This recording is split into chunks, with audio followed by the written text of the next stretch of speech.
All right, Captain America: The Winter Soldier is one of the most anticipated films of the summer, and it came out this past year on the 4th of this month. It's a sequel to the first adventure, but it also took place 2 years after Battle of New York, which was another film called The Avengers, which came out 2 years ago. I love everything about the Captain America: The Winter Soldier, from the cast, music, camera work, chemistry of the cast, fight scenes, you name it, you got it.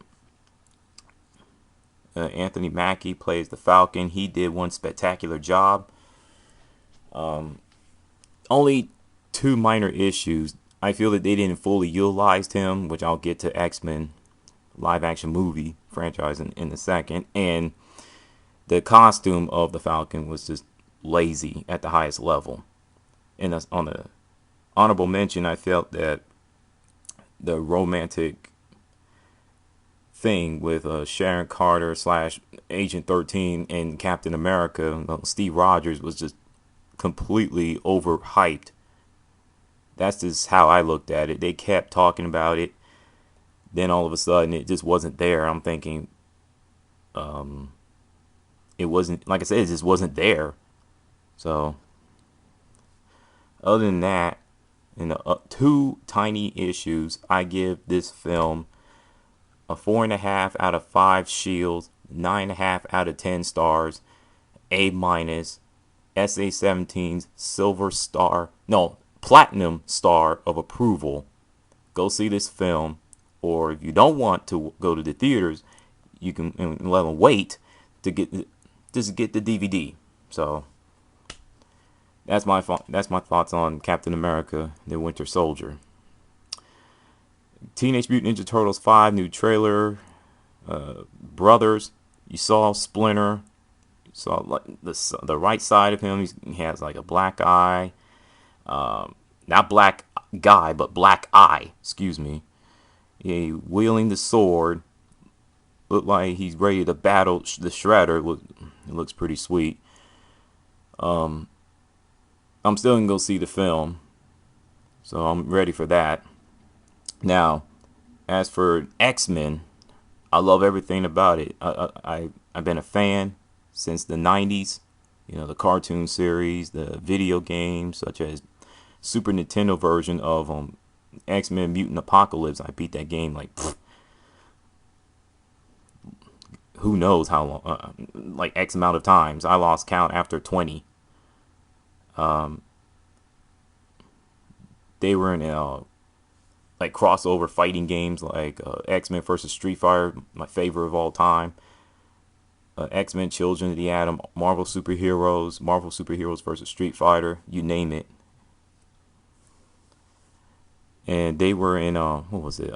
They made G4 released an anime. I think it was a couple of years ago. It's X-Men, the Wolverine, Blade, and Iron Man.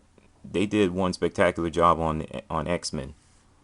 Now, as for the live action movie, even though it gets positive reviews and rave reviews and stuff like that, it's usually in the 80s mark, close to 90s. Well, except for X-Men 3, The Last Stand. I just don't like the live action movies of X-Men. I just never been sold on it for the simple fact that they don't fully utilize the characters. The story is so dry and uninspiring. That's how I feel about it. So, and they're coming out with another film, which is the fourth of the. I think it takes place after the third film, which is The Last Stand, Days of Future Past, time traveling. Woohoo! So, who knows? I might go see it.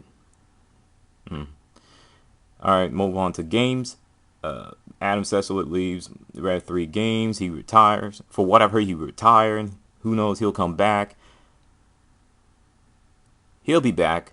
He just probably just want to get away from video games, video game industry for a while. So, I mean, I used to be a huge fan of Adam Sessler until, later years When G4 TV itself starting to go downhill real fast, and Morgan Webb just basically have this biased behavior towards Nintendo, ripping them into a new one. So ever since he got fired by G4, he's just been more bitter than ever before. PlayStation 4 Playroom turned into sex room.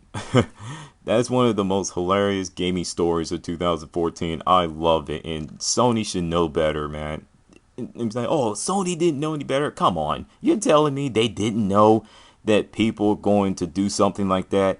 Let me put it to you like this: us human beings, plus technology, plus we're horny.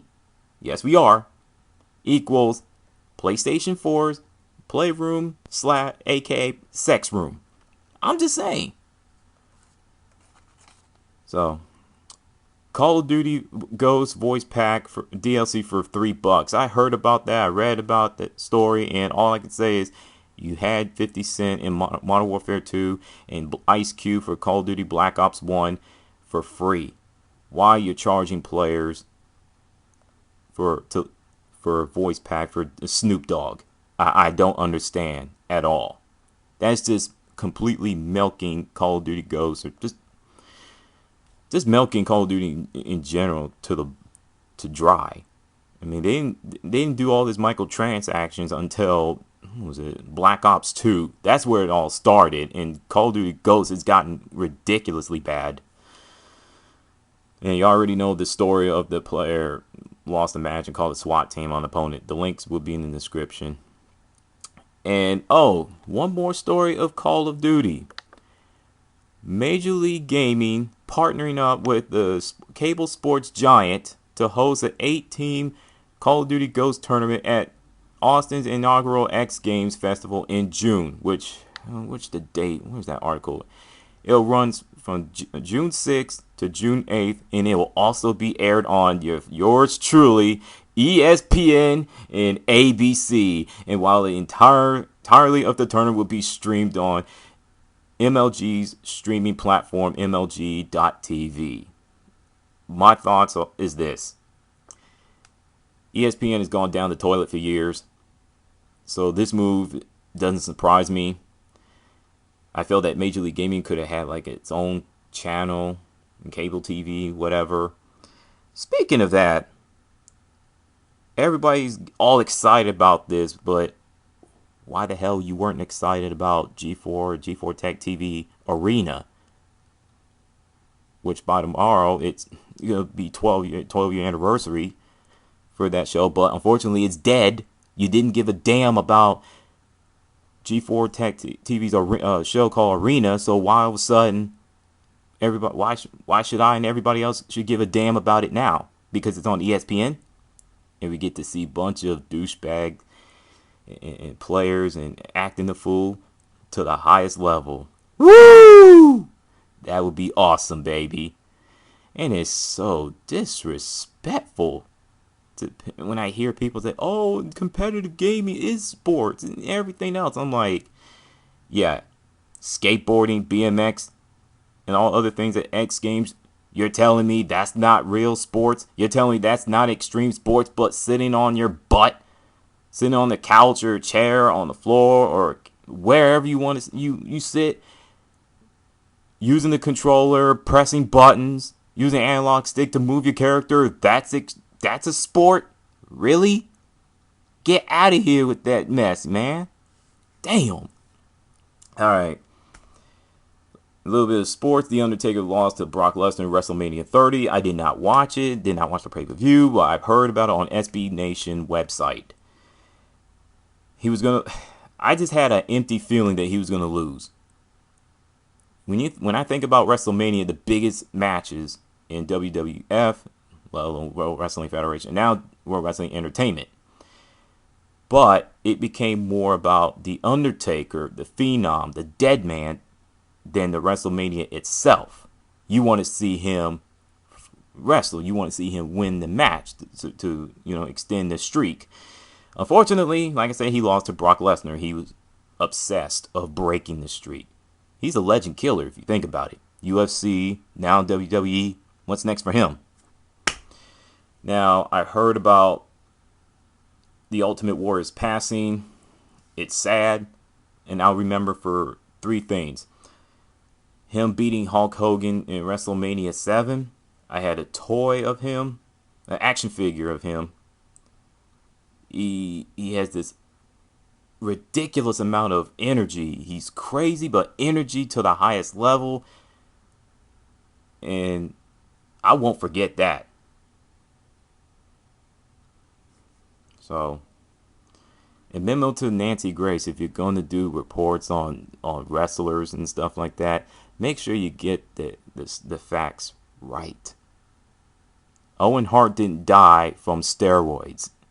He died from a freak accident. I'm just saying. Now, before I get on out of here, wow, it's 11 minutes and 4 seconds. Donald Sterling controversy and him being banned for life from the NBA for his racist comments. Let me get this out the way. He's nothing more than a racist, sexist, hypocritical, delusional, clueless windbag.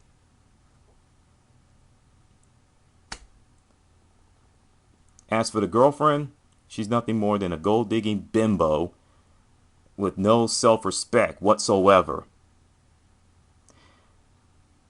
And the LA chapter of NAACP, are you kidding me? Giving this racist, sexist windbag a Lifetime Achievement Award. Are you for real? Seriously. And you're about to do it again. Giving him a Lifetime Achievement Award for the 2nd time next month on the 15th. Wow. Woo. The NBA didn't do a damn thing for 30 years. It took Adam Silver to drop the hammer on him. It shouldn't have been him. It should have been David Stern. And as for him being banned for life and being fined $2.5 million, I'm still surprised. I'm still shocked. I didn't think that would happen. I thought he would be suspended for a year, $500,000 fine, this, that, and the other. But the past play a role, and the auto recording too. And I'm not going to forget the fact that it was in private. It was in private. So, and there's an article I read about Kareem Abdul-Jabbar. You know, he's pissed off about the whole situation. It's not just Donald Sterling. He's mad at the girlfriend. He's mad at Al Sharpton. Mad at the NAACP. I'll find the article. I'll put a link in the description. It's very good article. Y'all need to read it. So, yeah. I shouldn't. And people say, well, you should applaud NBA. This is history. This is epic. This is unprecedented. Yeah, but it should never got to that point. And to the people out there say that racism is dead and gone, stop bringing it up, and all this other nonsense BS. Let me tell you something. Go look at Donald Sterling and come talk to me. Racism is still alive and kicking in year 2014, and we're going to be dealing with it for a very long time. So buckle up, sit back. It's going to be like this for a long time. So might as well get used to it. Do I want to see racism dead and gone? Yeah, but as long as you get racist people like Donald Sterling with that thought, and people don't just sit on their hands and turn a blind eye, this is what's going to happen. And with that, throwing y'all the salute. Check y'all later. Oh, NFL predictions will be out next month. Be ready.